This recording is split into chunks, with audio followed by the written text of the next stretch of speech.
এখন এই মাদ্রাসা শিক্ষা এটা বন্ধ করতেই হবে। এটা দেশকে বাঁচানোর স্বার্থে বন্ধ করতে হবে। কারণ এই মাদ্রাসা থেকে যারা আসছে তারা কি করছে? তারা শুধু ধর্মান্ধ ও মানে মূর্খ অশিক্ষিত ছাড়া তো আর কিছু নয়। কিন্তু আমাদের দেশে দরকার শিক্ষিত মানুষ, যারা সায়েন্টিফিক টেম্পার মানে বিজ্ঞান মনস্ক মানুষ, যেটা খুবই জরুরি দেশকে বাঁচানোর জন্য, দেশকে দেশকে উন্নত করার জন্য। দেশকে শুধু তো জি। অর্থনৈতিক উন্নতি করলেই তো দেশ উন্নত হয় না।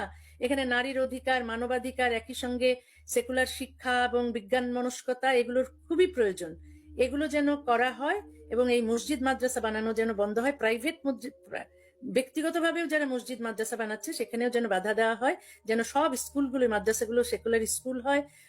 প্রচুর মসজিদ আছে, অনেক মসজিদকে মিউজিয়াম করার দরকার হয়ে পড়েছে, সেইগুলো যেন করা হয় এবং দেশকে যেন সত্যিকার উন্নত দেশ হিসেবে গড়ে তোলা হয়।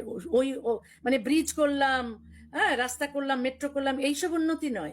এসব উন্নতি তো আছেই, সঙ্গে যেন মানুষের নৈতিক চরিত্রের উন্নতি করা হয়, মানুষকে যেন সৎ এবং সাহসী করে গড়ে তোলা হয়, মানুষকে যেন ধর্মান্ধতা থেকে মুক্ত করা হয়। এইটাই ভাবি। আমি জানি না বিএনপির পক্ষে কতটুকু সম্ভব হবে, তবে শুরু যদি করেন উনি তাহলে সেটা